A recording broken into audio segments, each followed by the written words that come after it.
Hello, this is Cassandra, and this is my playthrough of This Book is a Dungeon by Nathan Meunier. Let's go.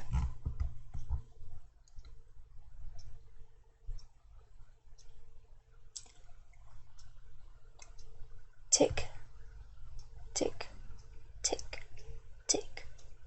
You remember a time when you used to steal aching glances at the clock, praying for the strike of the merciful hour that finally set you free.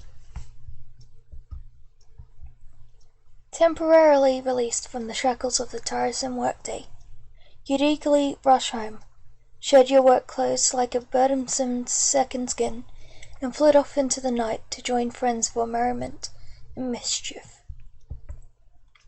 Those days are gone.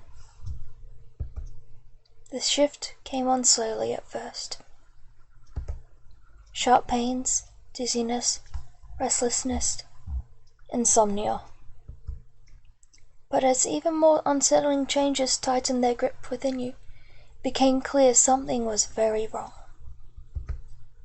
Poked, prodded, examined, analyzed, a battery of tests, a gauntlet of medical pummeling and anxious and uncertainty, and then the waiting.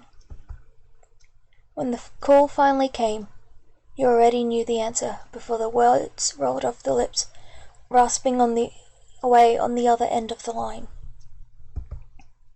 Lost in an echo chamber, your mind passed only snippets of the doctor's news, the ones that stung the most. It's terminal. A year left to live. Maybe 2 at best. I'm so sorry. And then you're alone. Now time is your enemy, siphoning away the last of you with every passing moment, draining the light, the colour from your world, leaving an empty shell of aching hopelessness and dark anticipation in its wake. The clacking of keyboards, ringing of phones, and casual banter of clueless co-workers is a steady ache. It rakes at the frayed corners, pulls at the tattered edges of your weary mind. But the appointed hour has arrived. It dampens the din, if only for a short while. Tomorrow is another day, for them at least. For you, possibly. To linger for just a minute longer, letting the ego parade filter through the exit. The last to leave, you close up, lock the door, and pull your overcoat tight around you. A spitting mist turns into a downpour well before you reach the dry sanctuary of the putrid subway entrance. The stairs are a descent into unpleasant smells and hustled near misses, as bustling crowds crush together to get to and from their mundane 9-to-5s. For a moment, you miss that simplicity of routine, the promise of continuance. Standing at the edge of the platform, you look down at the electrified tracks. Wind picks up in the tunnel, signaling the rapidly approaching train. Your mind wanders. You imagine what it'd be like to be caught on the tracks right as the train comes barreling through at 60 miles per hour. Death is a beacon, drawing you ever closer. It swirls and dances on the sparkling steel girders below. It teases and taunts, only inches away. Come to me, whispers the sighing crow. It's not yet time. You take a few steps back from the yellow line. 20 minutes feels like an eternity in the packed subway car. Damp, sweaty, exhaustion and regret mixed in with promise and delusion. A wagon full of cattle, oblivious, tuned out, numb. Stop by stop, the opening and closing of the door thins the herd. It's a welcome culling, a shifting of space, a loosening of knots. Soon you're the last, and you can breathe easily again. But you still scan the car with a quick glance out of habit, one last time to make sure you're truly alone. Except you're not quite alone. There's a small leather satchel sitting on an empty chair in the far corner of the car. You glance around again, not trusting your weary eyes. There's still not a living soul, save your own. The handrail is sticky with grime from the clutch of 1,000 dirty fingers. Filthy. You wince at its touch, but it offers stability as you work your way to the other end of the car, towards the orphaned satchel. Where did its owner go? The bag is weathered and worn. Some tired soul will no doubt be missing its contents, you gather. A high-pitched whine pierces the air as the car rocks and rattles. The lights flicker. 32nd Street. It's your stop. Time to go. Do you take the bag, or do you leave it there? I take the bag. You instinctively reach out and swipe the bag, figuring it's better off in your hands than left to wander the dark tunnels inside a giant metal beast alone. Thick, stale, underground air turns cool and damp as you emerge from the city's high-speed intestines and hit the noisy streets above. 340 steps later, you're at the door of your second-story apartment. Fumbling the keys, muttering under your breath, the lock finally gives way. Peeling off your soaked coat, you drop everything on the table, kick off your shoes, and check your answering machine. You have no new messages. No surprises there. Ignoring the pile of unwashed dishes and the empty fridge, you sidle back to the table and remember. The bag! Inside the bag, you find an old book. The book is aged and weathered. Its cover is adorned with an ominous skeleton being that looks half human, half serpent, and the title is written in a language you don't have the tongue to decipher. Open the book. Unlocking the old book, you open the cover and flick through the dusty pages. The book appears to be blank. How odd. First page. The frail pages seem brittle to the touch, as if they're in danger of crumbling into nothingness. Yet your fingers resonate with unknown energy. Random page. You flip to a random page and find nothing. Are your eyes playing tricks on you? Or did you see the faint glimmer of words fading from your view just now? Another page. Flipping through the pages, a faint flicker of ink catches your eye. You flip back several pages to try to find it. After much searching, you uncover a page that spots a faint drawing of a keyhole, sketched in pencil. You instinctively reach out a finger and trace over the drawing. A sudden sharp pain, a paper cut, spurs you to pull your hand away quickly. Looking down, you notice the keyhole sketches changed into a fanged serpent. Spots of your blood dot the page. The room swims. You feel faint and disoriented. Your vision goes blank as you hit the floor. A sharp impact slams your temple, sends a raw white heat burning through your consciousness. Then empty space. You fall through the black void. Erasing the past. Erasing the future. Only the present. What is happening? Where am I? Who am I? What is this darkness eating away inside me?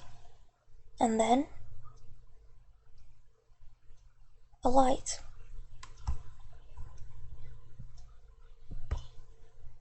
You awaken in a small chamber, illuminated by the light of a single flickering torch, resting in a sconce at the far wall. The sharp throb pulsing behind your eyes fades quickly, but an unpleasant chill is creeping in. You notice words scratched into the stone floor. At this distance, the torchlight is too dim to make out what they say. You grab the torch from the wall sconce and take comfort in the subtle warmth it breathes across your face. You can now get a better look at your surroundings. Holding the torch closer to the floor, you can clearly see the inscription carved there. It reads, Chapter 1, Why the Walls Bleed. A heavy wooden door to the south appears to be the only way in or out of this pit. The door creaks and shudders open as you strain against its weight. You find yourself in a larger stone room that's cavernous and empty. The echoing sound of water droplets come from a passage to the west. You catch a whiff of something familiar, something out of place. Is that citrus? You also notice another passage to the east, as well as the door you just came through. You return to the chamber where you first began. As it turns out, you don't miss it.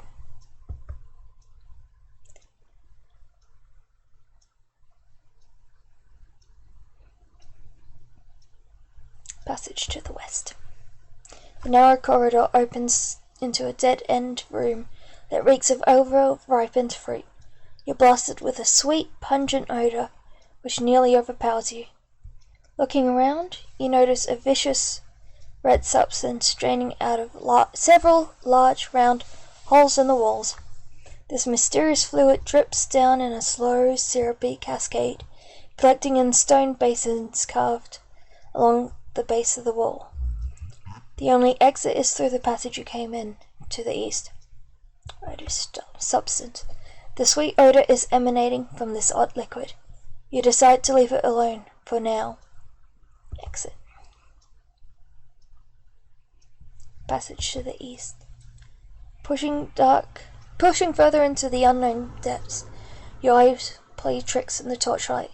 What lurks in the darkness ahead, skittering away just beyond the glow of your torch. As you round the corner, you notice a small alcove in the passageway here. The corridor continues to the east. The northern passage leads around the corner back to the west. Go forward. The passage extends to the west and then north. A pile of bones and skulls lay scattered across a large stone slab in the centre of this chamber. Along the far wall, a series of sharp hooks dangle from the ceilings by chains. It's clear that much suffering befell the poor souls who met their fate in this place.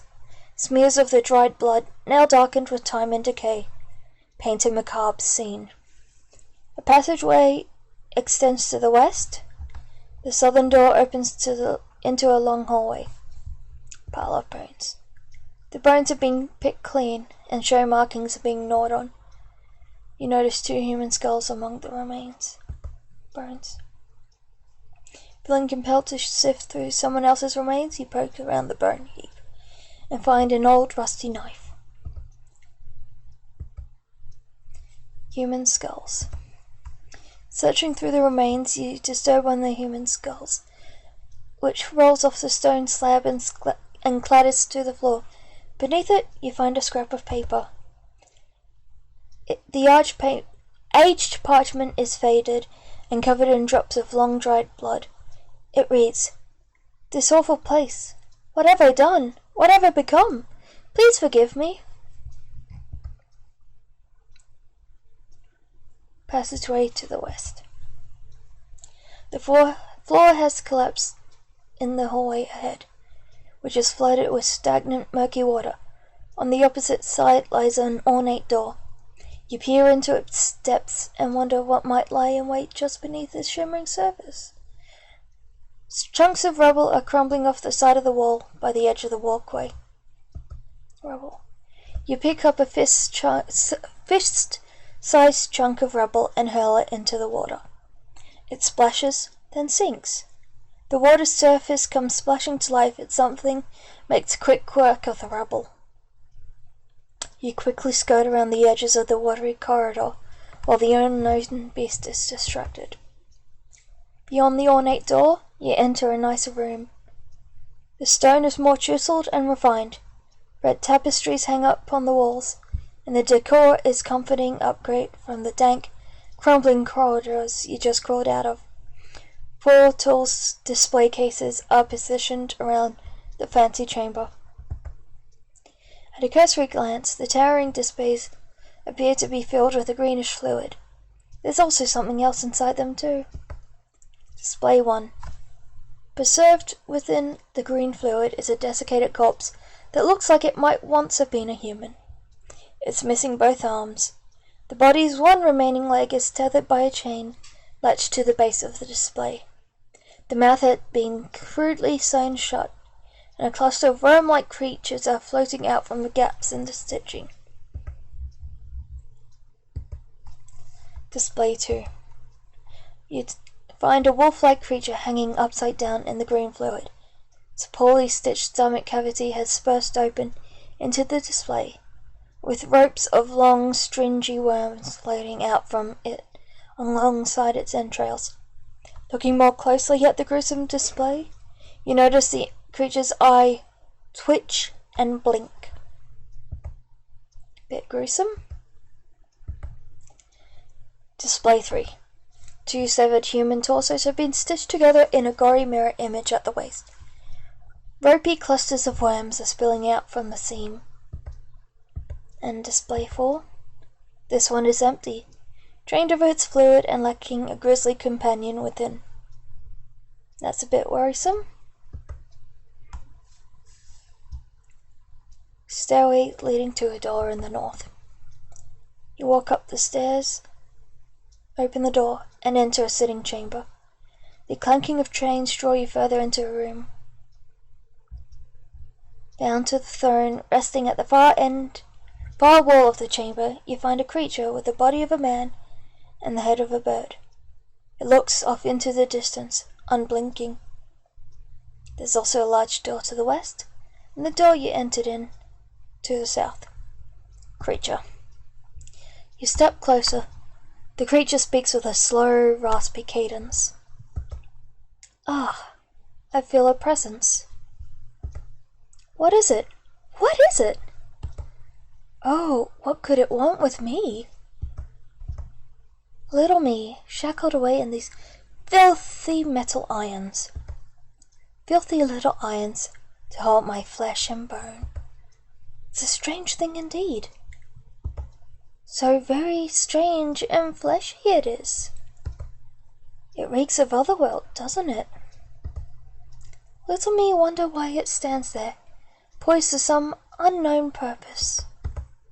The thump, thump, thump of its heart beats a hair faster now, doesn't it? Like the tap, tap, tap of ticking time. What manner of fluid flows beneath its skin, wonders little me? It breathes. Its breath is tinged with wicked curiosity. What could it want with little me, then? Does it seek to put the sharpness into my flesh and spill my essence to the floor?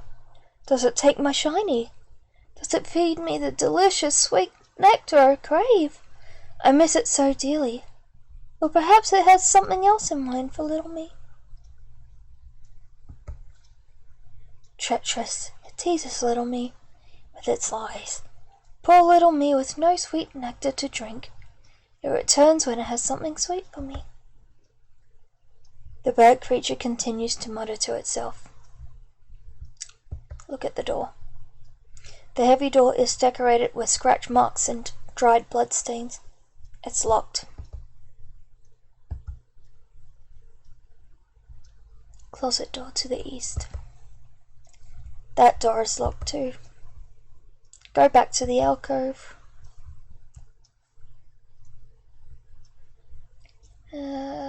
Southeast. Southern door. West. Alcove. There's a large crack in the wall of the alcove. It's not big enough for you to squeeze through. Who knows what it could be? What could be in there? Reach into the hole. You reach into the crack and find a crude mechanical switch. Activate it. You hear the rumbling of grinding stone further from the corridor to the east. Let's go to the east.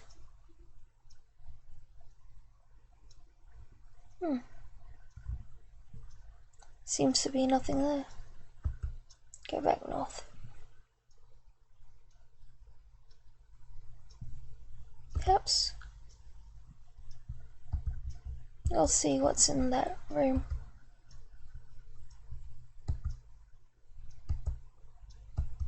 Nothing in there. West. Open door. Nothing else in there.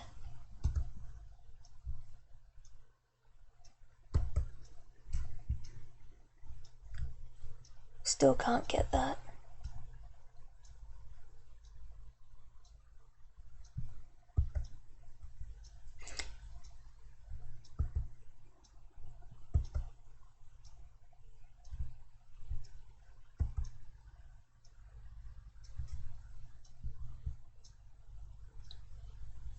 Nothing different there.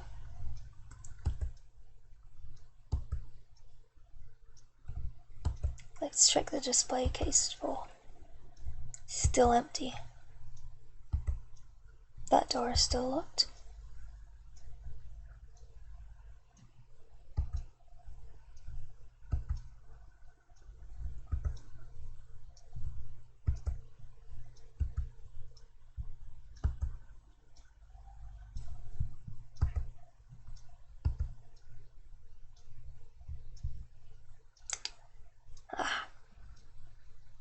Just had to grab the key. He tugged the necklace free from the creature's neck. Now it searches for my sweetness, the creature mutters. Don't worry. I don't think we're gonna be that mean. You unlock the door and creep into the large closet, which appears to be home to many strange files and instruments of some dark alchemy. You rummage around the detritus and find a small wooden bowl. Let's go get that liquid.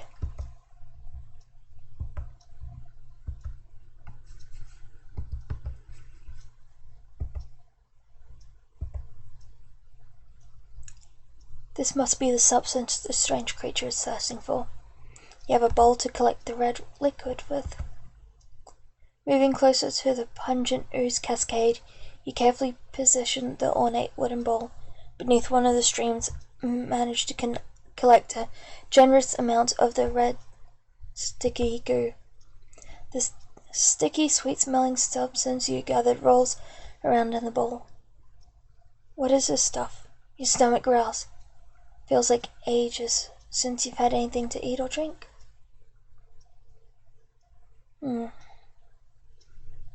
I don't want to drink it. Go back to the bird.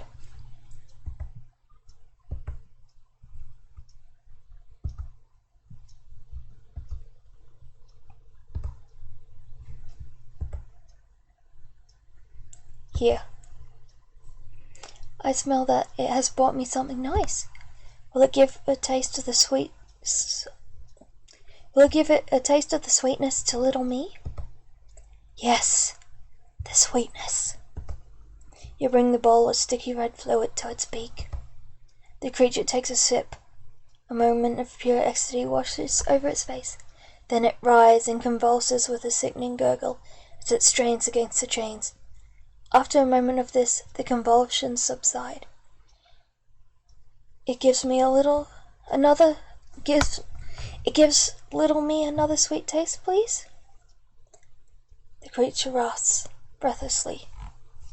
Back away a bit. The creature howls in rage. Why does it do this to little me?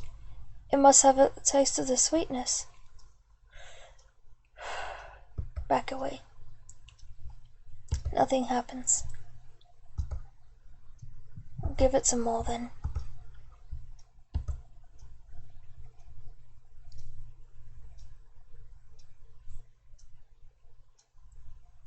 Again, this creature hungrily swallows another gulp with newfound desperation. This is followed by another bout of writhing, more violent than before. The creature looks pale and sickly now. More! It gives little me. More! Give it the rest. You pour the final draught down its beak. The bird creature writhes in agony one last time. It twitches, jerks its head to the side, and stops moving. After a moment of stillness, the creature's skin pulsates and begins to liquefy. That doesn't look good. You look closer at the bleached bones of the bird creature's skeletal remains and notice a strange object in the pile. It's another key, larger than the first. Okay. You grab the larger key.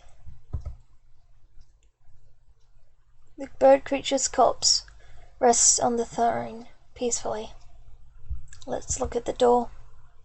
The heavy door is decorated with scratch marks and dried bloodstains. It's locked. Try the key. It fits! You unlock the door and the key immediately crumbles away to dust in your hands. Enter the door. You step through the doorway and enter into a sprawling cavern. The door slams shut behind you and disappears. The floor drops off in a sharp cliff up ahead.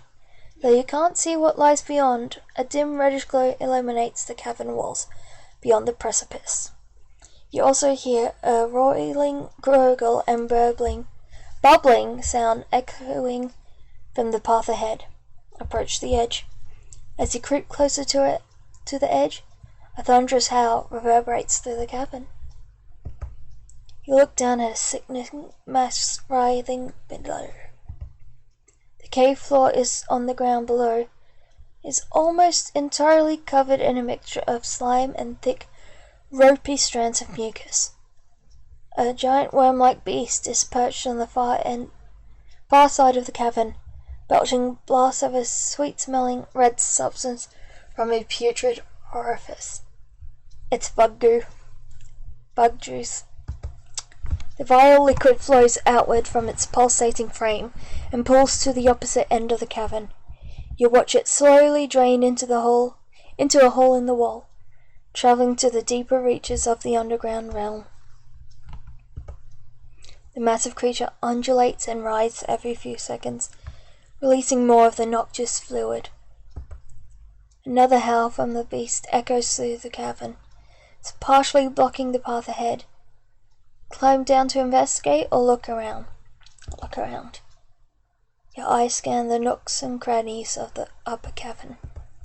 The beast howls again, shaking the cavern walls. It knocks loose a few fist-sized stones along the wall. You also notice a narrow ledge that you didn't see before. It appears to creep around the side of the cavern, but you can't see where it leads.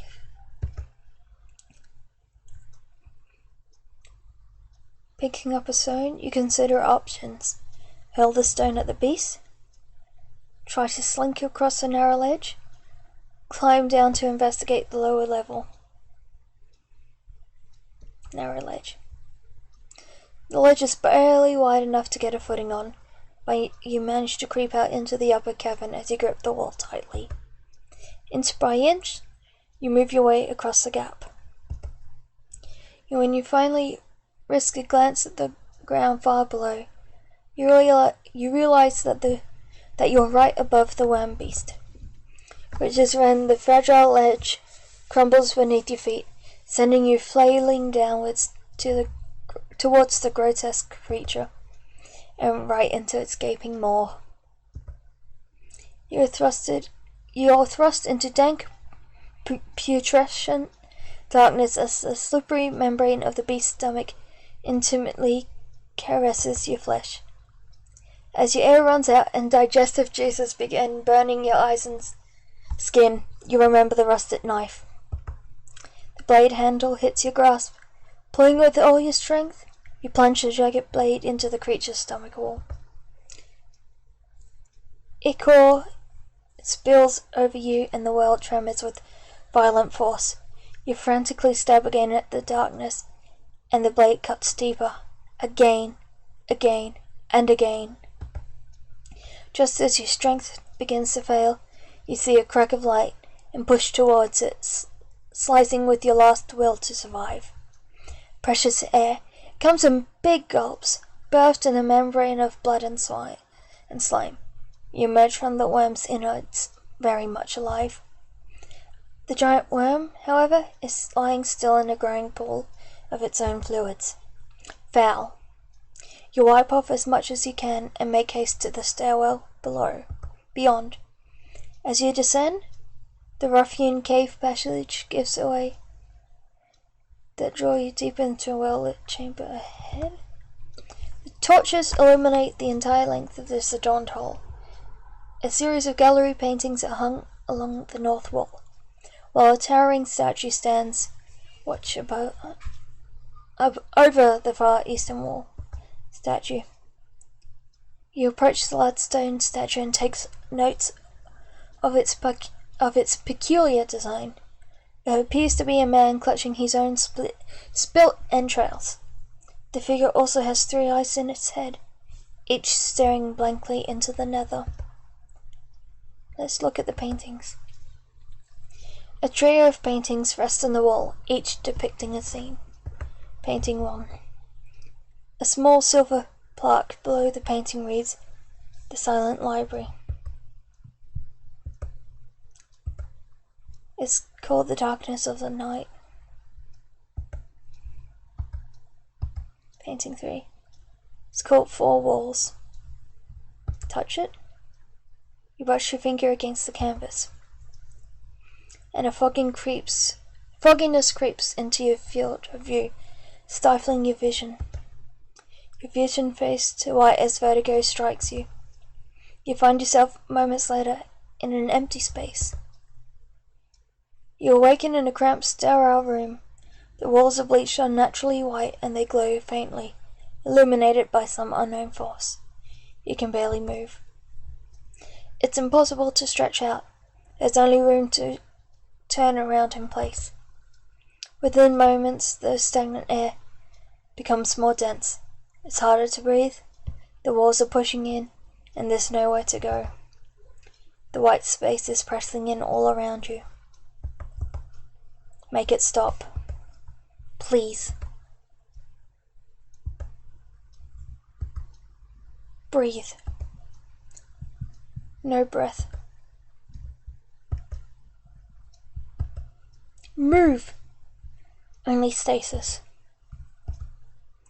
Emptiness outside.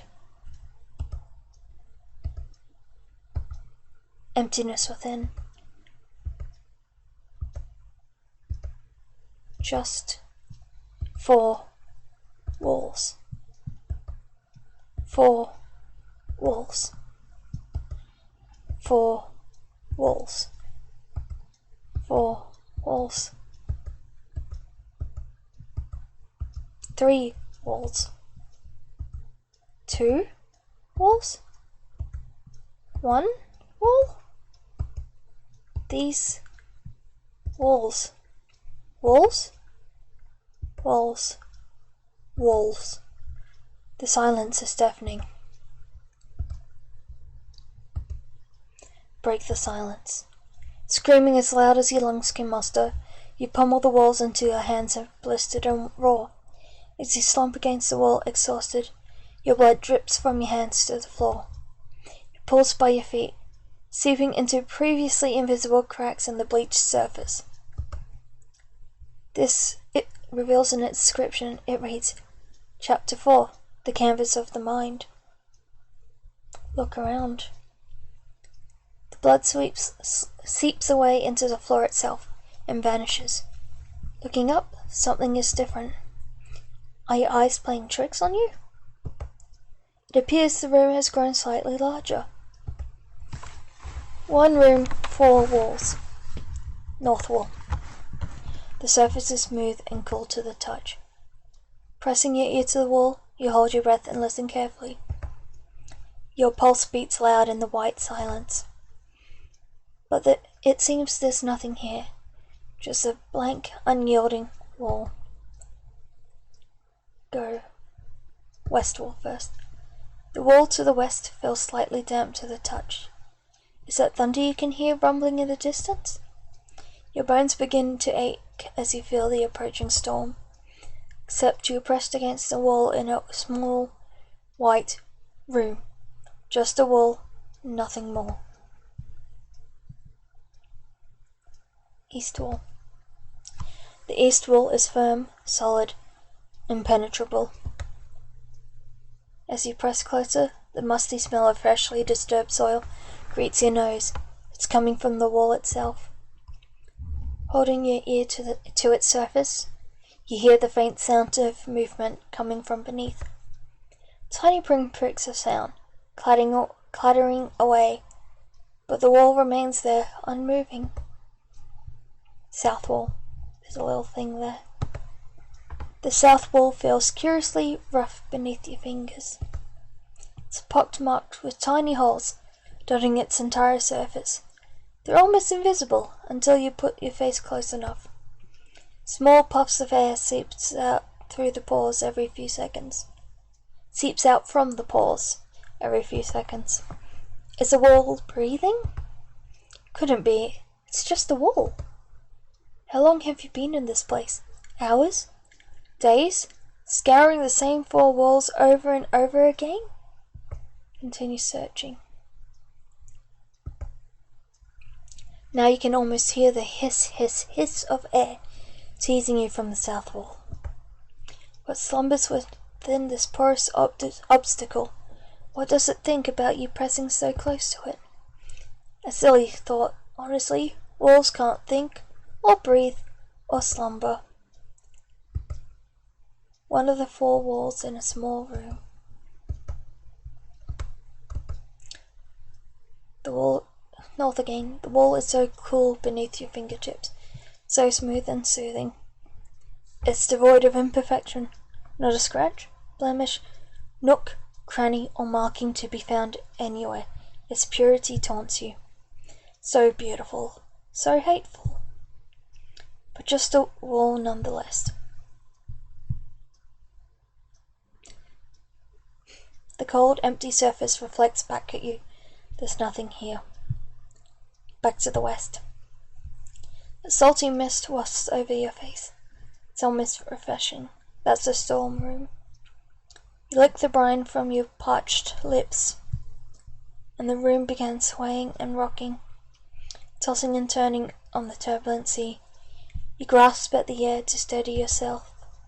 Vertigo overtakes you as the waves come crashing over your head. When your eyes open again, you're left clutching the wall. Solid white wall on dry land. Finally the east again. The minuscule clatter behind the firm surface tiptoes around in your head, leaving traces like faint footprints. You follow their path, leading you deep inside. Through the forest, through the valley, they lead you to an old house. Its windows are clouded with dust, wood rotting from the passage of time. You reach out to knock on the ancient door, and instead find yourself tapping away at a blank white wall. Has it been years instead? Perhaps decades.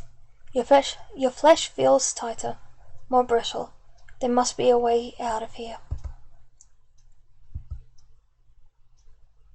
Touching the icy surface burns your fingertips with the lick of frostbite. You listen. The tap, tap, tap of chisel hammers away in the distance. Is it coming from the wall? Your keen ear melts through the white void, through snowy barriers, and into the frozen surface beyond. The tap, tap, tapping grows louder, sharper. You can almost feel its kiss on your eardrum. Tap, tap, tap, tap, tap, tap, tap. Tap, tap, tap, tap, tap, tap, tap. Tap, tap, tap, tap, tap, tap, tap. Tap. Round, then sharp, then boxed inside. Round, then sharp, then boxed inside. Round, then sharp, then boxed inside. Round, then sharp, then boxed inside. Forget this rhyme, you won't survive. Strange thing for a wall to say. But then again, it's just a wall.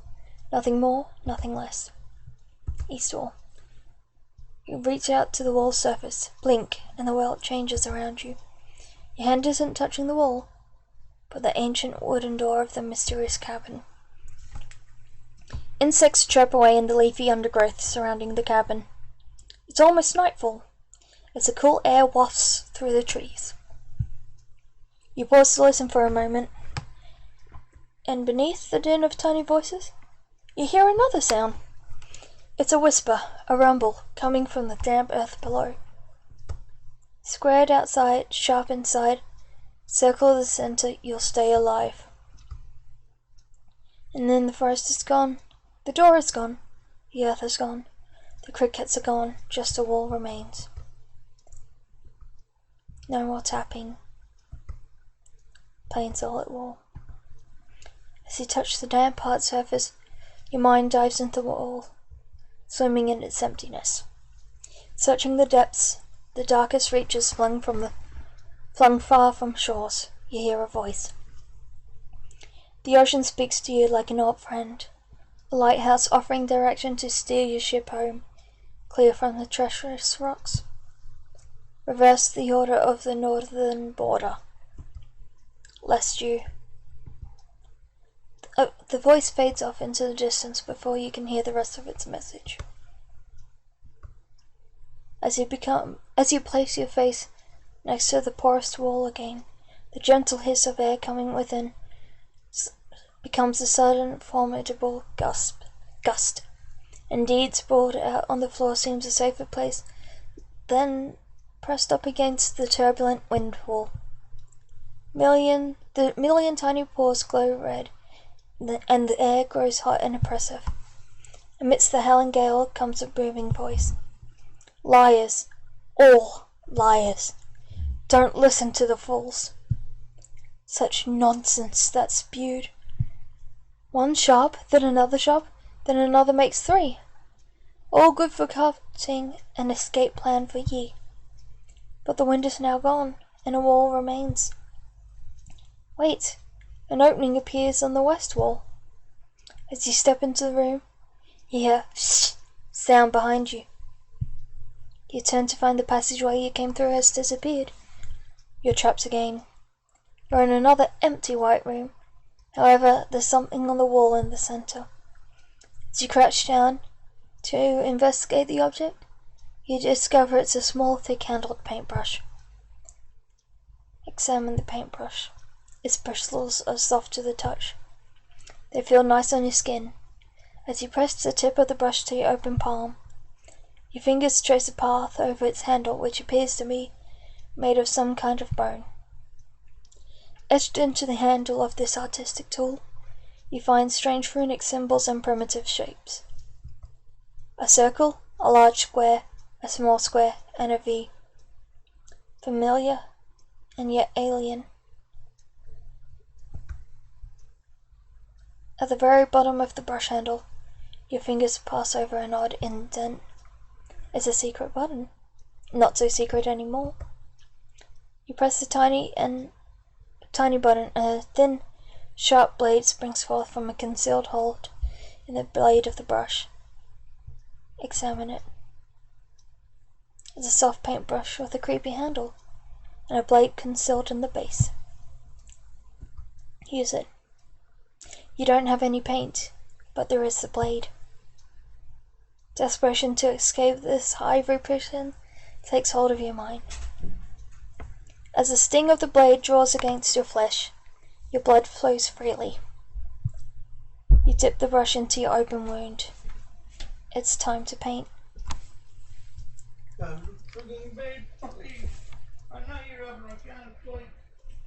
The images of shapes and symbols race through your memory.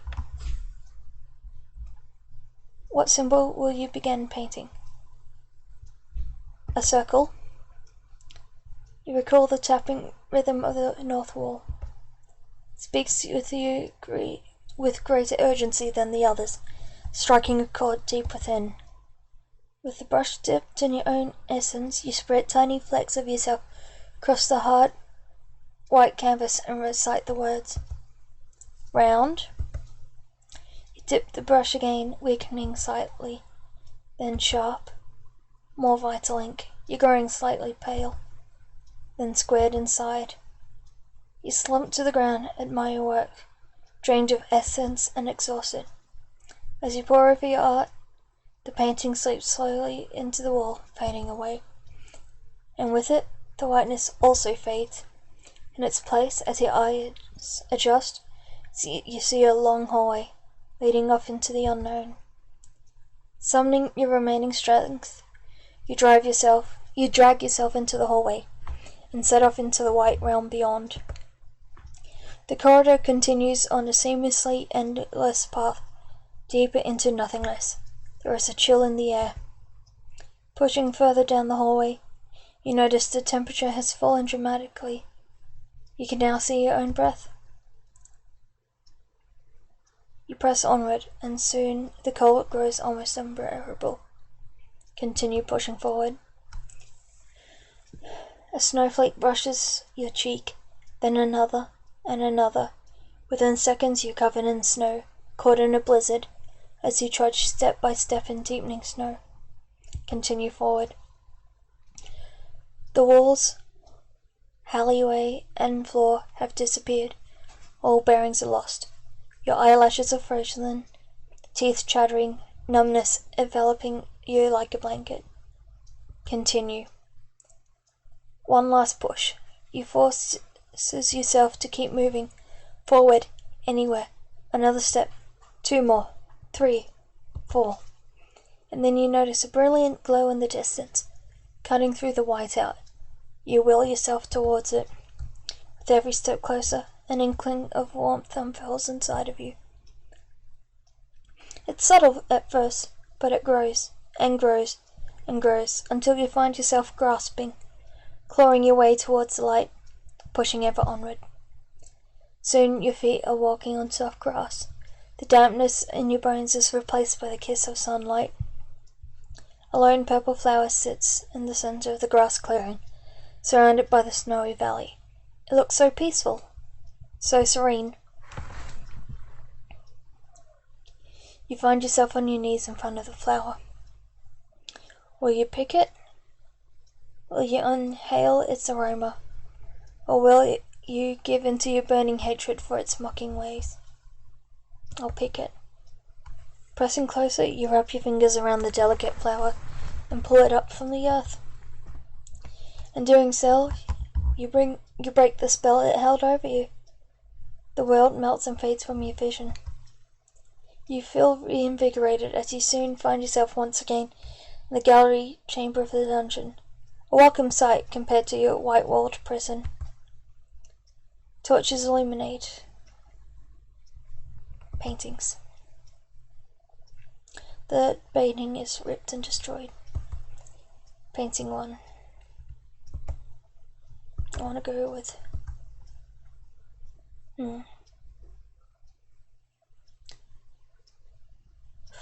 Go with painting 1 first, then. A small silver plaque below the painting reads "The Silent Library." You reach out to touch the canvas. And the moment your finger makes contact with the age paint, the room spins into a blur. Knots coil in your stomach as your body is wrenched into the air.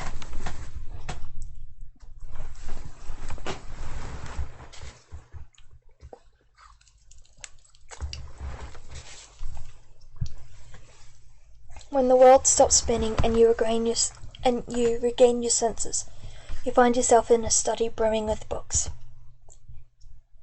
A warm glow emanates from the cackling fire. You're tempted to recline in one of the fine leather chairs, positioned near a stack of books in this well-stocked study. A single piece of parchment rests on a small table by the fire. The only exit is a door to the north. It reads, Chapter 2, Text of Damnation. Books. Several books with intriguing titles stand out from the rest.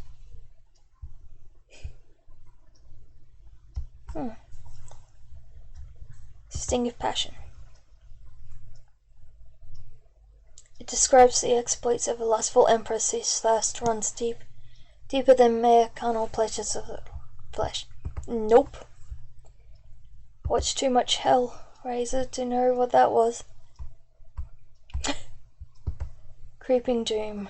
I think that's the name of this painting. Or one of the paintings, actually.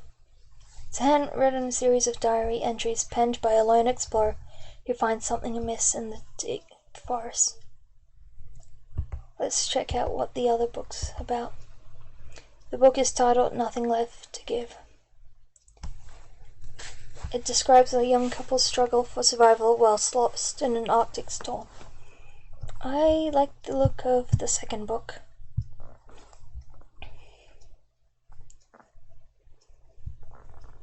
You become engrossed in a particular passage. Day 12. My trek through the azure forest has been far from uneventful. Today, the East River current caught me in a crossing, and it was a full 15 minutes later that I managed to snag a passing branch downstream and hoist myself to the riverbank, dripping head to toe. I write this entry, I'm sure to the great amusement of nearby woodland creatures, in my birthday suit, while my clothes dry by the fire. I do hope they hurry up and get on with it soon.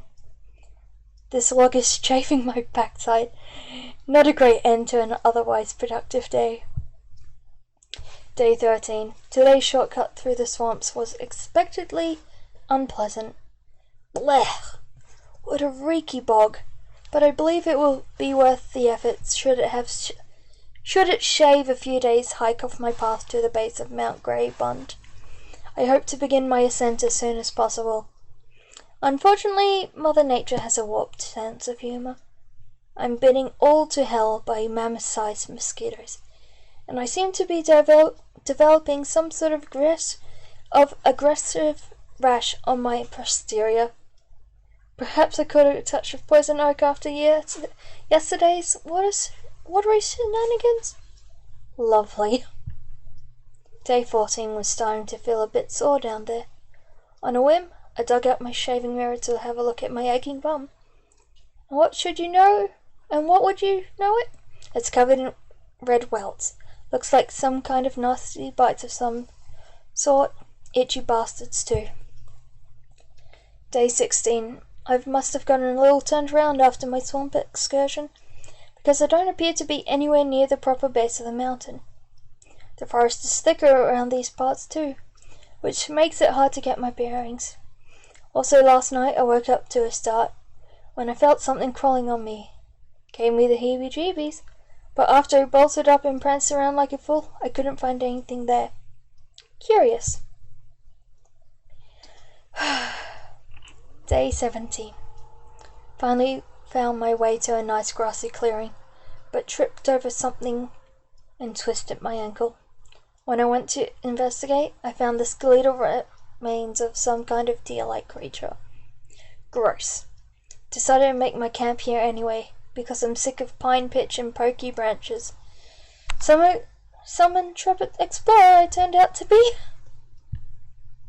Day 18. I'm beginning to think the cartographer was on some kind of psychedelic herb when he sketched this particular map. Feels like I'm going in circles. I also noticed something peculiar today, but I can't quite put my finger on it. The trees looked a little funny. Maybe I'm getting delirious from eating nothing but canned beans and squirrel meat. Maybe I'll sprout buck teeth and develop a taste of acorns. At least the welts on my arse are now healing up nicely. Day 21. Finally found my way back on track here. Things are looking up, eh? Damn it. Day 23. Damn it. Those nasty bites have returned, and they've spread. Hurts like hell now. This is no joke. Something is not right here. The sounds of the forest seem to have gotten louder too. I'm thinking I'm seeing things out of the corner of my eye, but when I turn, there's nothing there. Am I going batty? It's about time to bag this trip and head back to civilization. Screw this mountain. Day 25. I don't know where they're coming from, but they're all over me, and they've changed. They're like big bulbous pimples or something. Awful, awful, awful. I need to get to a medic. I need out of here. The writing is getting more scribbled and harder to read. Day 26. I have no idea where they're coming from, but they're everywhere. I've been retching blood. I have a fever. I don't think I'm gonna make it. You can barely make out this passage. Day 27. One of those damn things popped open on my arm and something crawled out. God help me. They're all over. I don't know what's That's the last entry. You close the book. Let's read the first one. The book is titled The Sting of Passion. It describes the exploits of a lustful empress whose thirst runs deeper than mere carnal pleasures of the flesh. You become engrossed in a particular passage. Every third moon, Lady Valentine issued a call throughout the kingdom, seeking suitors to satiate her particular desires. So powerful was her allure, her dark majesty, that dozens of able-bodied men and women would flock to the gates of her spire and bear themselves, without shame or hesitation, for her meticulous scrutiny. The most pleasing of whom were selected and granted entrance to her palace, where they were stripped, washed, and anointed in preparation. In small groups, the devotees would be led up to the Empress's private chambers, which would echo with screams of passion for hours on end. Whose passion? Without fail, they proved eager, attentive lovers. Their bodies pressed against the Empress en masse with writhing ecstasy, entangled in the thrills of their fatal pleasures. For when each participant reached the height of passion, their beloved Empress would caress them lovingly as she produced a sharp blade and drove it deep inside them, lapping up their crimson essence and running her fingers through their gaping wound as life spilt from them. Despite the glimpse of their impending fate, the evening's proceedings continued, until one after another each devotee eagerly succumbed to the Empress's unflinching need. And when the final breath rattled free from the last pair of lips, all that remained was the Empress, cloaked in their entrails, and flushed with a gleaming power none could resist. You close the book.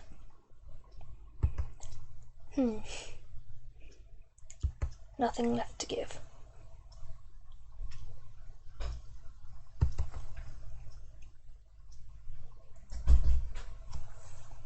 Deanna knew her injuries would slow them down, and the growing pain in her side was nearly too much to bear. Without food or water, they had little chance to make it back to shelter and weather the storm in this weakened state. They had been wandering for days, unable to regain their bearings in the tundra wastes. The howling winds kissed their frostbitten cheeks, as blinding snow threatened to engulf them in its icy embrace for eternity. It was the numbness creeping into their extremities, slowly at first, then with a quickening finality that almost alarmed them. Yet the couple pushed onward, in spite of the inevitable, grasping for a sliver of hope. Yaemon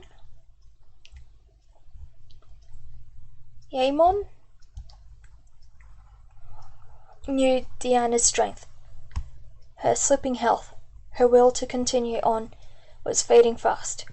His own was faltering too, as the last remnants of daylight seeped away into the wintry void. They were lost. Weary from exhaustion, the couple found a lean-to amidst a copse of barren trees, and collapsed in the snow. They huddled together, trying to eke out every bit of warmth from their bodies. Yeaman built a small fire using the last of his tinder. It was a struggle, but they needed to eat. Delirious with hunger and weak from her injuries, Deanna's vision slipped in and out of focus. She remembered Yeaman mentioning food, but they were all out of anything to eat. It had been so long since she had a nice warm meal. Hunger gnawed at the hazy edges of her consciousness. Did he just shuffle off into the darkness, or was it a hallucination? A pop of the fire awoke Deanna from her feverish slumber. The smell of cooking meat set her stomach aflutter. "I can't believe it, but I caught us a rabbit," he said, in response to a sudden stirring. "It's almost ready." "It's them. He's cooking one of them." Too weak and groggy to move, Deanna's excitement grew when the warm chewiness of cooked rabbit met her lips. She hadn't expected to eat another meal, given their dire situation. "It's so good." Yeaman winced a smile, just as a blast of Arctic wind rattled the fire. "Eat up. This is all for you. You need your strength. I'll be fine." He refused to eat, despite her weak protests. "She's eating him." "I love you," he whispered, and fed her another portion. That night Deanna slept with a deep peace, a serenity she hadn't recalled in weeks. By morning the storm had cleared, leaving a blue sky and sun-drenched brightness in the wake of a tumultuous night. When Deanna opened her eyes, she saw smoke from the settlement campfires not far off in the distance. "Look! We're not far. We're going to make it." No reply. She summoned the strength to sit upright and look around. Yeaman was propped up on the opposite side of the campfire. His eyes were open, but he wouldn't respond. "Yeaman?" It wasn't until she rose and stepped towards him that she saw the knife in the snow and the bed of crimson splayed out around Yeaman, who lay pale and motionless, gazing unblinkingly towards the bright sunny sky. When she broke free from the shock, Deanna howled in anguish, tears freezing to her face as she dove to Yeaman's side, clutched his parka and shook him. "No, no, no, no, no, no, no, no, no." She felt his body and noticed a tear in his pant leg, which was wrapped in a scarf and soaked in blood. Pulling back the cloth, probably, she found chunks of Yeaman's leg missing, cleaved away in tidy chunks. Her jaw chopped. She stammered and recoiled, clutching her chest. There was no signs of rabbit in sight. You close the book.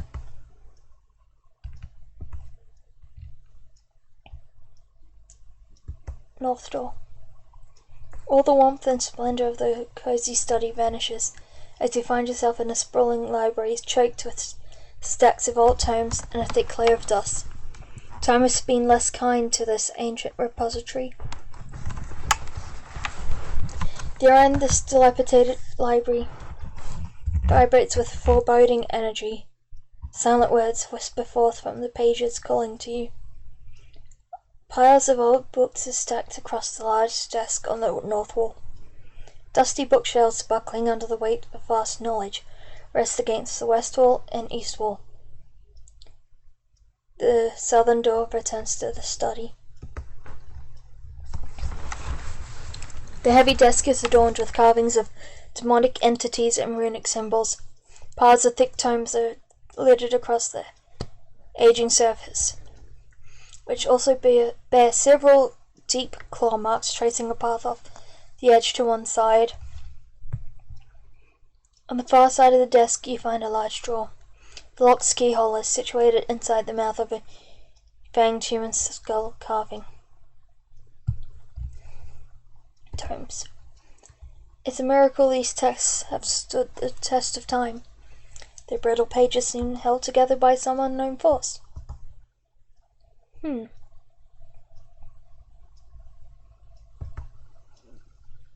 Prayers to the cosmic serpent divine.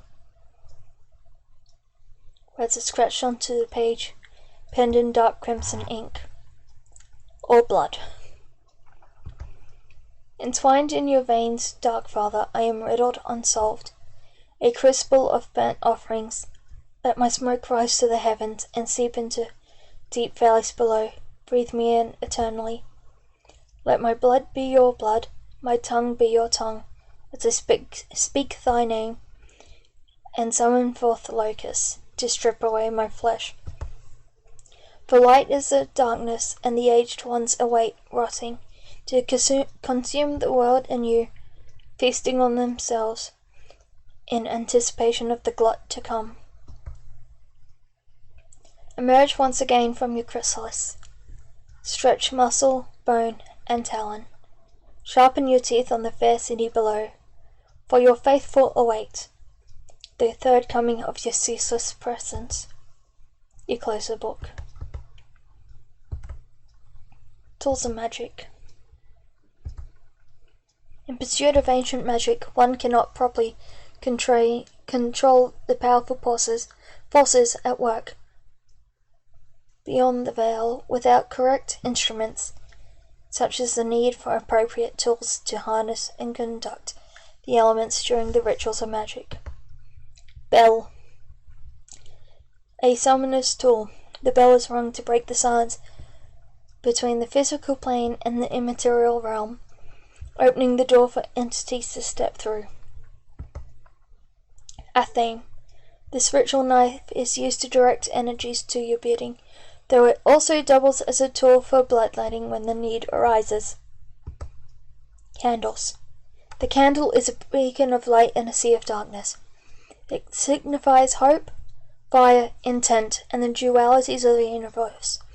It can attract and repel a variety of otherworldly forces. Salt. A great purifier. Salt has a powerful cleansing and protective properties. Most often, it's used in consecration and drawing magical circles or symbols. Rope. Used in binding rituals, the rope is alternatively a useful tool for holding forces at bay or unlocking the doors to your deeper conscious. It's a miracle these tests. Mechanics of the invisible world. The unseen world is home to many secrets, some caused by forces of wayward energy and some made by man. It's a combination of the two that can yield the most interesting results. Imbuing simple mechanical devices with arcane energy allows you to control their effect and manipulate them through invisible triggers, like a word, a sound, a command, or even interaction between remote mechanical objects linked by pure energy. Using magic to manipulate such artifacts is no simple task. Tremendous will and discipline are required to channel arcane forces into a physical object in such a way that it will retain its spiritual charge. The ritual can take days to perform correctly, but once complete, it will produce a powerful artifact that can be shaped to the user's will, providing protection, concealment, or practical innovation. You close the book.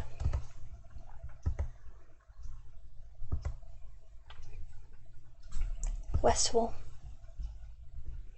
An endless parade of tomes with grim, peculiar titles is found along the massive bookshelf of this wall. Inked, bound, and catalogued, these antiquated books hail from a time long lost.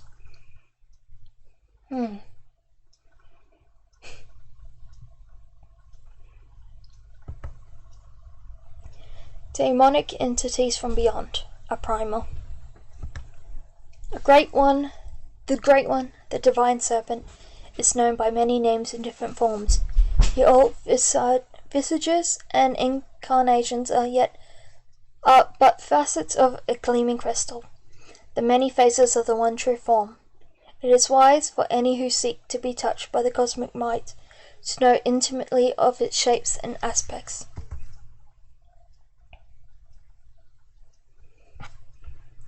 Abraxd, known by other names, the gatekeeper, the traveller, dweller of the void.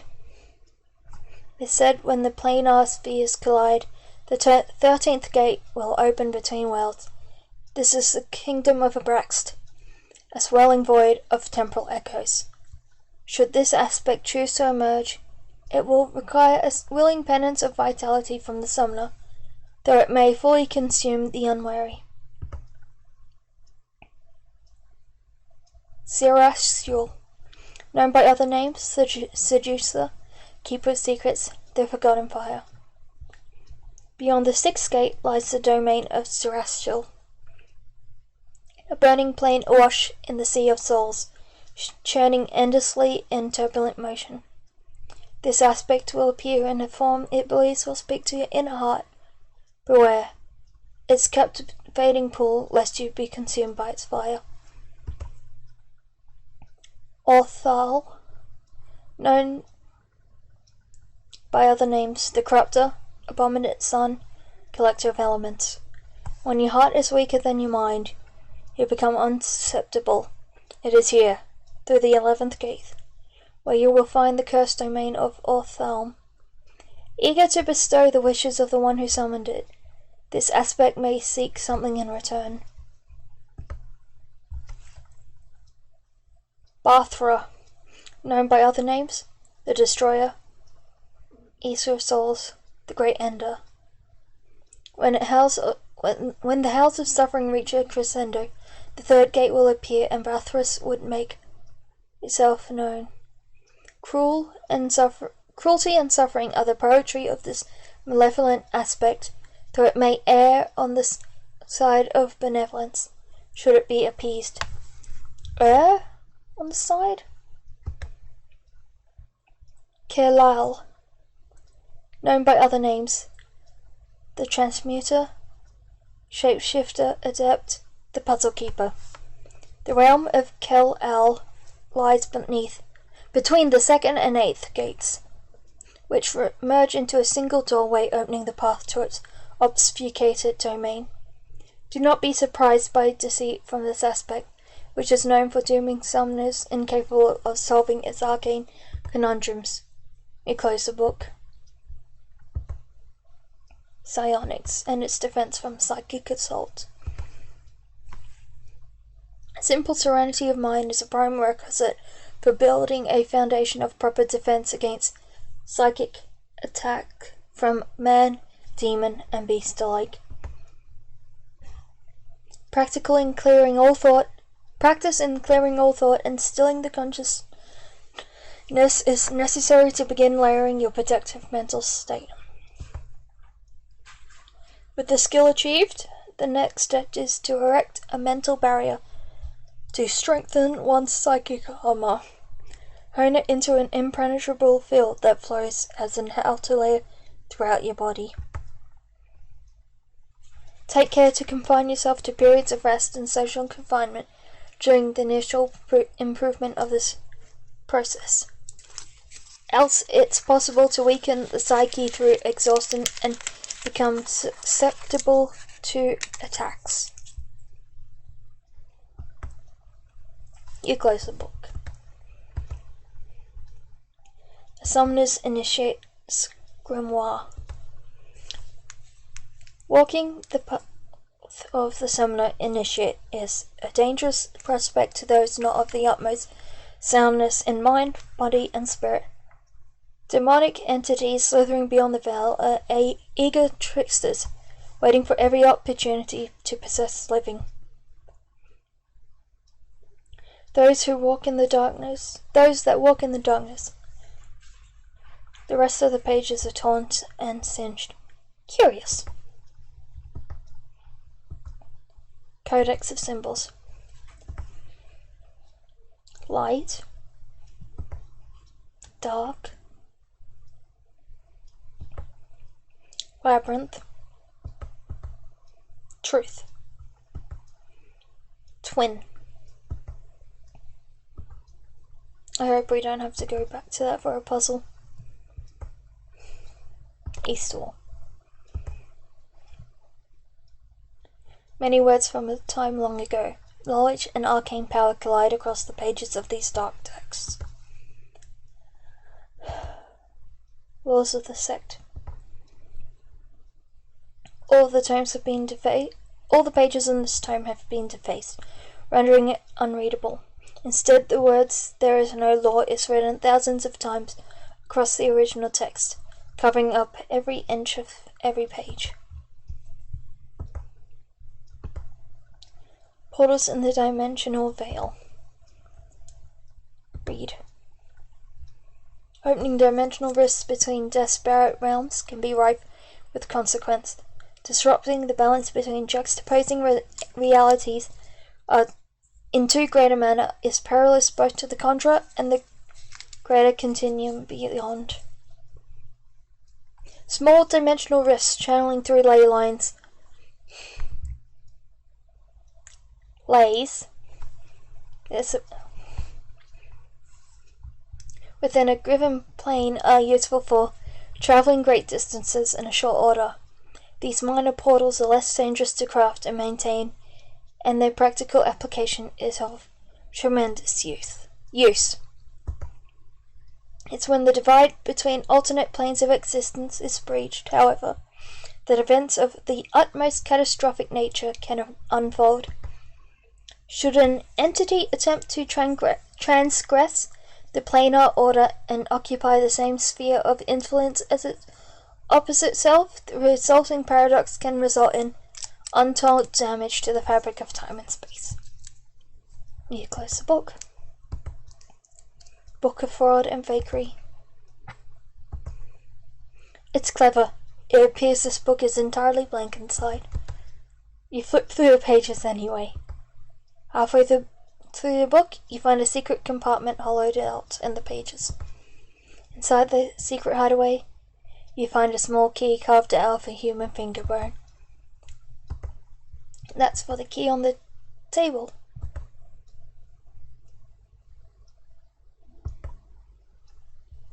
Desk. Key. You place the bone key into the lock and turn it until you hear a click. The skull carving springs to life and bites down on the fragile bone key, snapping it off in the lock permanently.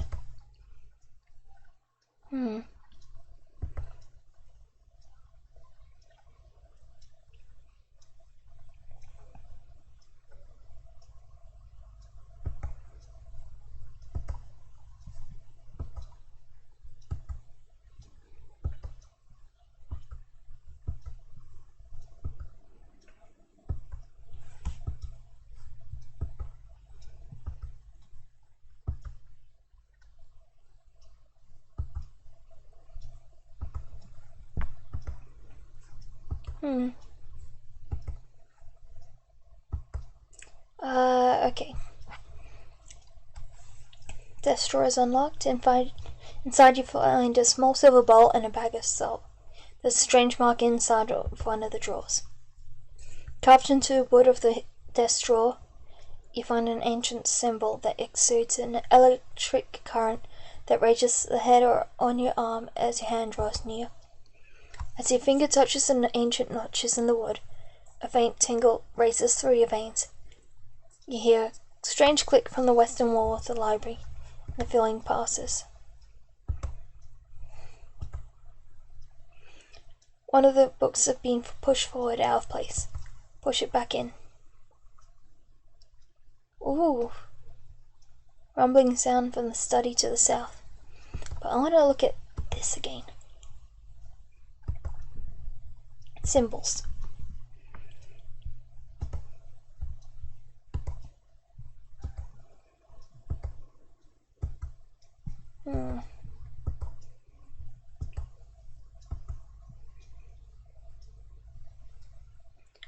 A button.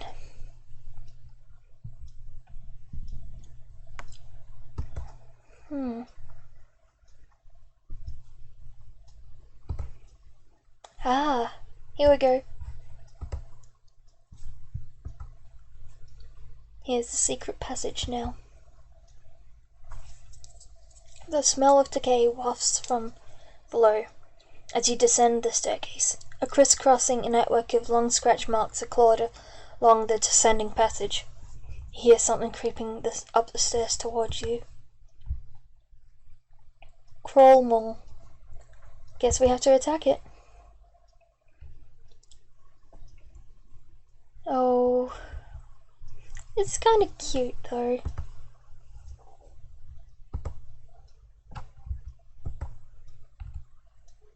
Aww.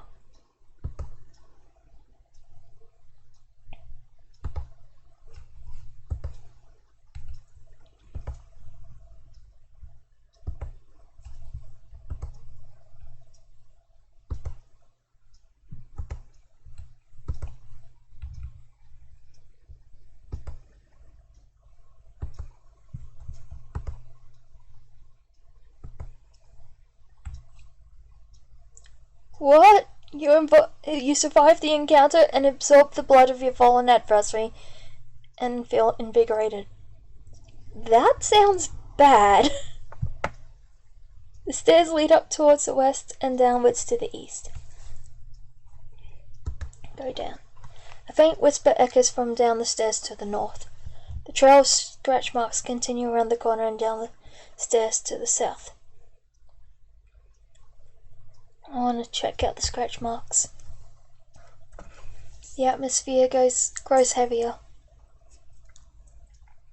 as you round the corner and continue down the stairwell. With each step further, the staircase feels a little colder, and the hair on your back of the neck perks up.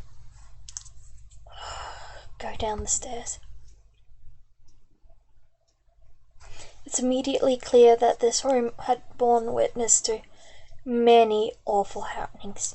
You can feel a dark, powerful residual energy lingering throughout the chamber. Deep gouges, dried bloodstains, and singe marks in the stone walls and floor weave an unspoken chronicle of ancient ritual, sacrifice, and otherworldly encounters. Along the side walls of this grim ritual chamber, lined with narrow cabinets, there's a large altar along the south wall. Cabinets. Once well stocked, these old cabinets are now mostly littered with old dusty herbs and a vile assortment of bottled ingredients. Your meticulous searching doesn't come up completely empty-handed, however. One drawer contains a stack of half-burnt candles. Another holds a small pouch with a key. Oh. Let's check out the altar. We don't have the tools necessary.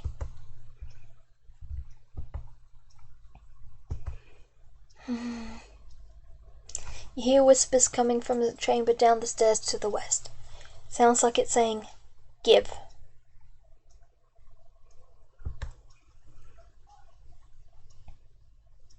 The moment your foot crosses the threshold, the whispers stop. At the far end of the room, you notice a glass display case. The only exit in this room is the stairs leading upwards to the east. Looking through the projective glass enclosing the top of the case, you see a book inside. It's bound in an unusual blood-red leather and inscribed with the image of a demon on its cover. In the base of the display, there appears to be a compartment. Look at the glass. I don't want to break the glass yet. Yes, use the little key. I unlock the case. The compartment flips open to reveal a sharp ritual dagger resting next to a stone siphon that drains deeper into the base of the display. The siphon bowl is carved into the shape of a gaping demonic maw. Etched in the cold seal of the ritual theme are simply the words, "Give." With the sharp ritual knife resting in your hand, you feel its blade whispering, "Give it a bit." Slicing a gash in your hand with a knife, you let your Blood flowed freely into the demonic siphon's mouth. Within seconds, the stone carving's eyes grew bright crimson, and the glass case holding the book shudders, then melts away into nothingness. Ooh, I wonder what would have happened if I broke it. Nothing good, I think. Demonic Invocation, the Book of Rituals. First form.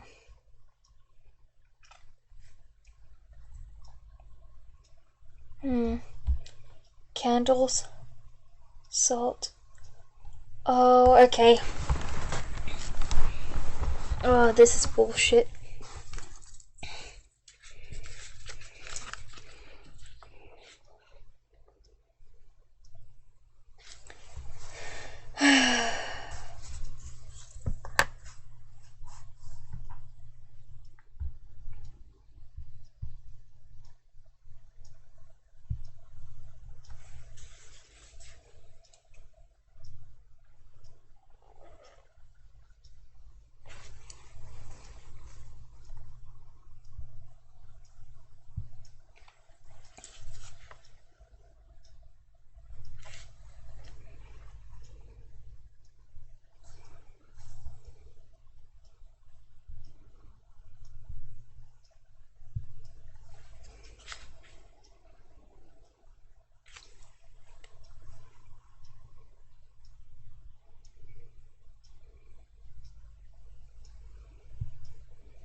Hmm.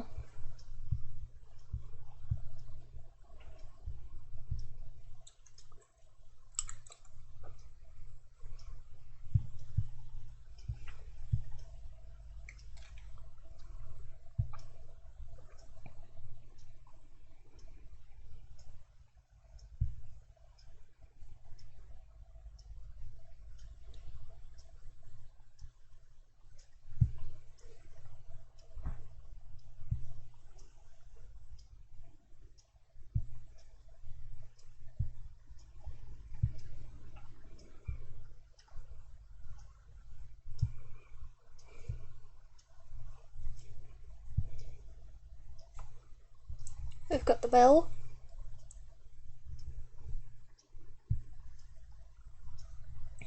Ritual knife, ethane. Candles.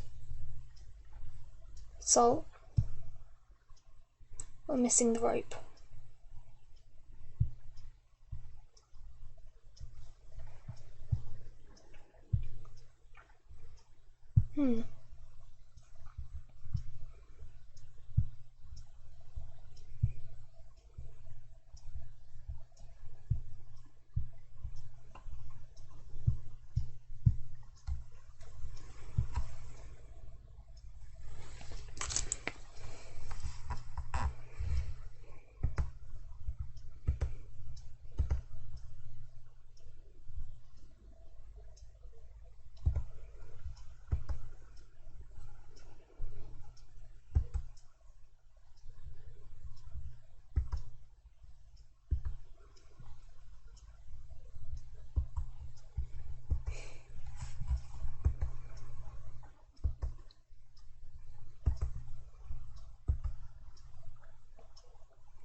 Circle.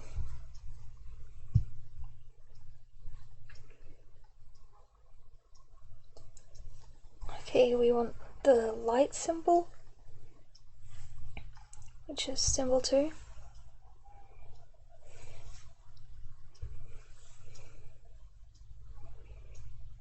We're calling Abraxed.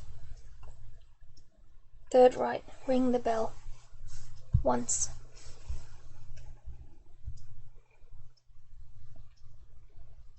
It wants a bit of blood.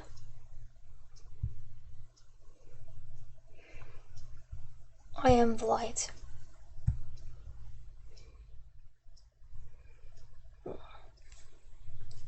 An echoing voice calls out, resonating around the ritual chamber from beyond the veil. When it reaches ear-splitting volumes, shaking the very ground you stand on, a great way appears and the form of Abraxed emerges. I have travelled far to heed your call, Somna.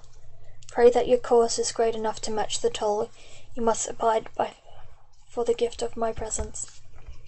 The demon sniffs the air. I sense you seek passage away from here. Such passage I can grant. However, my arduous travels have inspired a great thirst. Come closer to me, so I may replenish.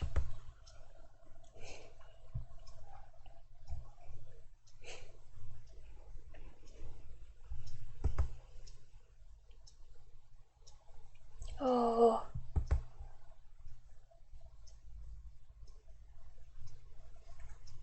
Oh.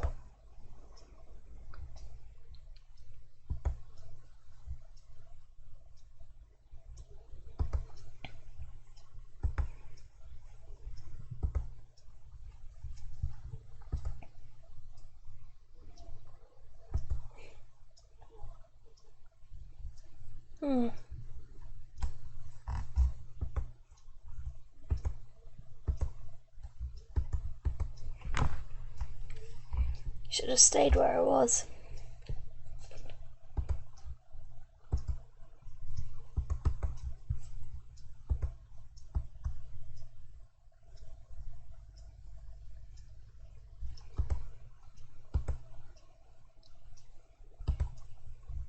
No, we don't want any of those.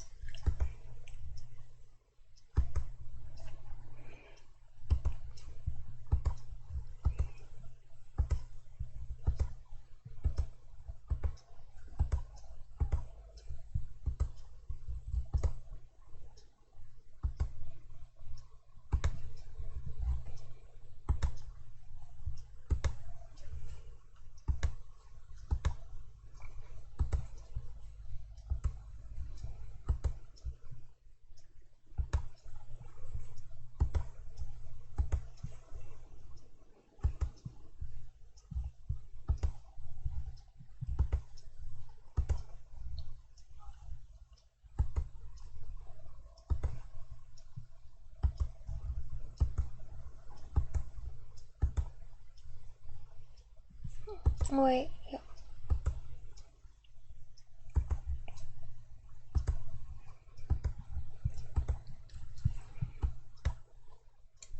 He's cute.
We'll do this game, but not go to him.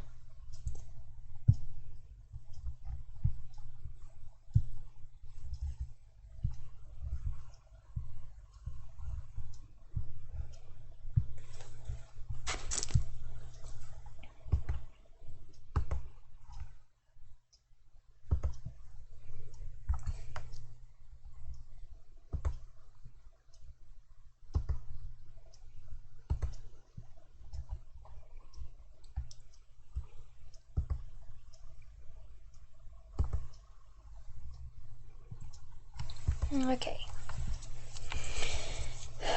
Well, we're back again now.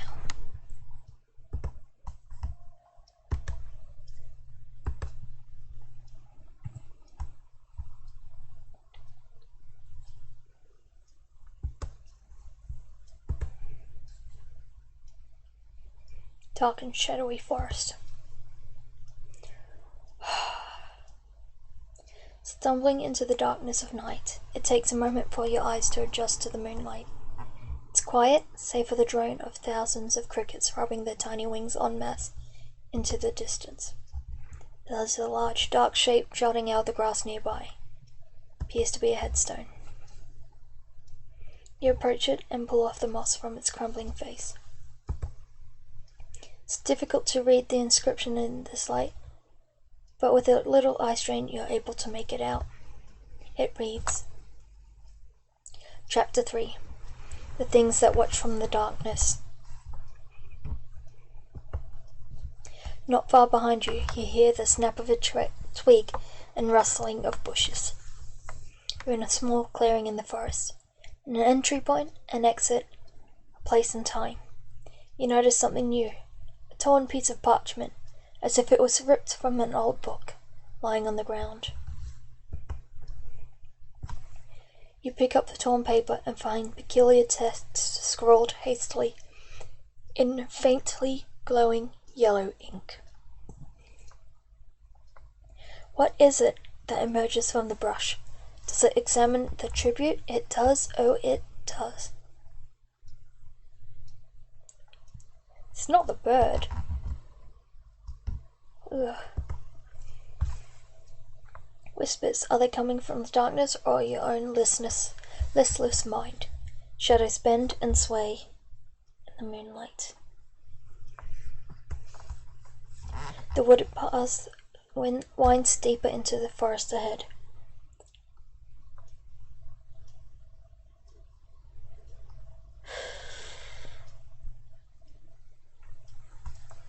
You pause for a moment, considering whether those shadows are just shadows, or are they something else? Shadows or no, moving along seems like the best course of action. You still your nerves and proceed. Continue north. A As you walk further up the path, a breeze whips up the cool night air.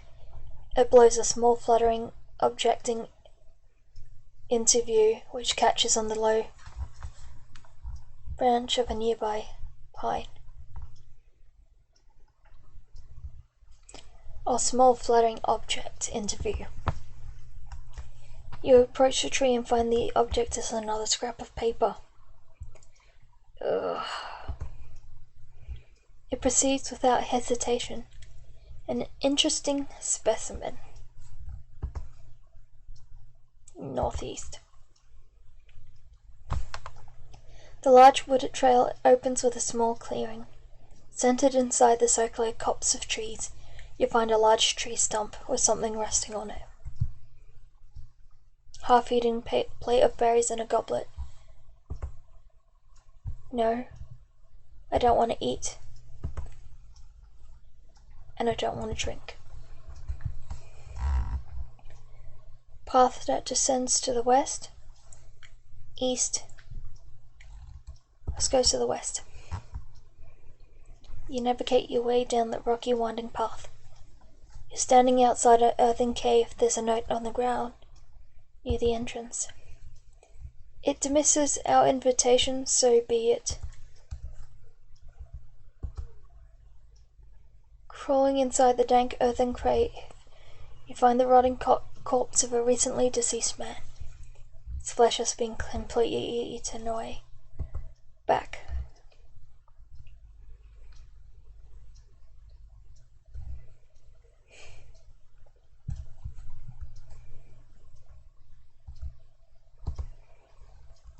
The crickets have stopped chirping.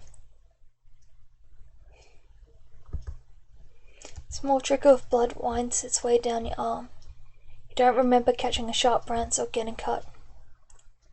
There's a path to the west, continues to the south. You see another note. It bleeds such succulence. We cannot resist any longer. We must cure it of the flesh. Go back to the north. Go back to the west. Go back to the west. Let's eat it.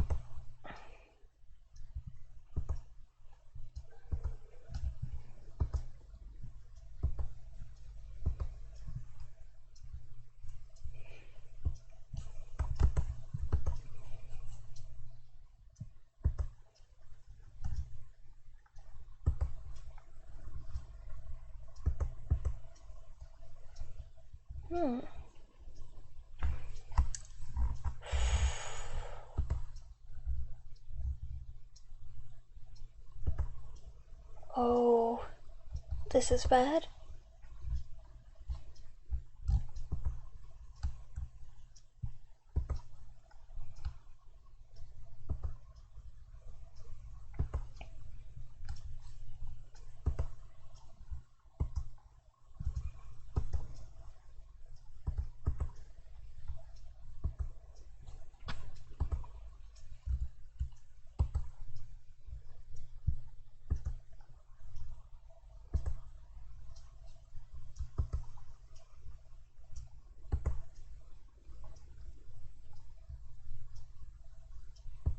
Oh.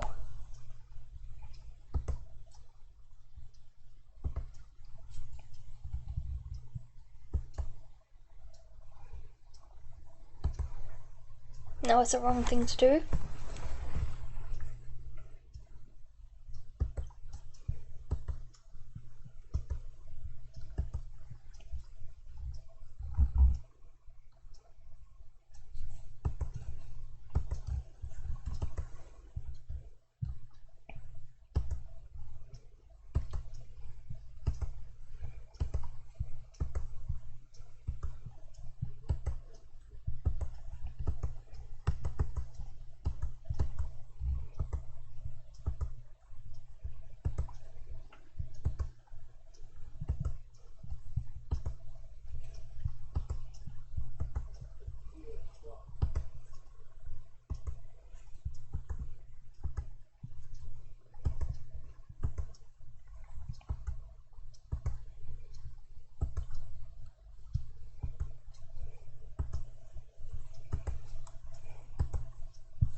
I wish you could just click and go. Yeah.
I'll eat the berries, but I won't touch the goblet.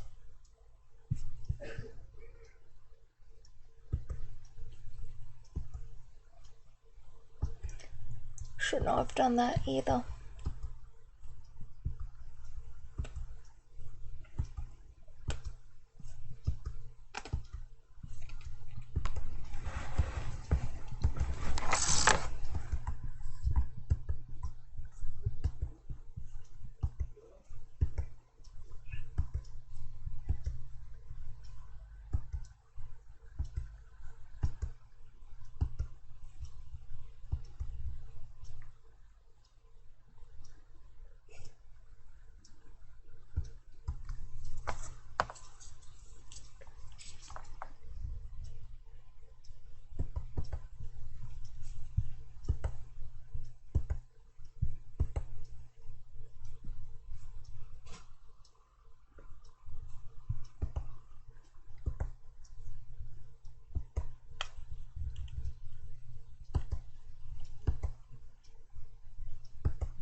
back to the forest.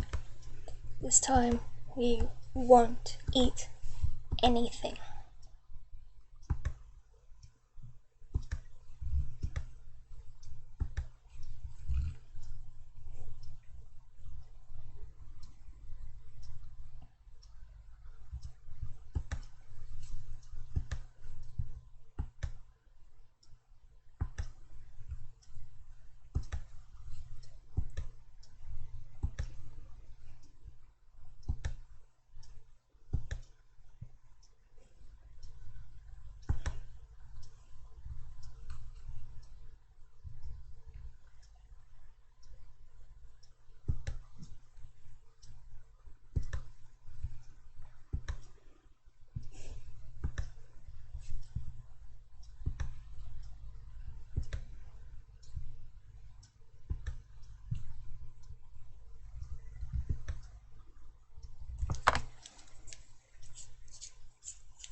Ooh, this is a different one.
Finally got it, I think.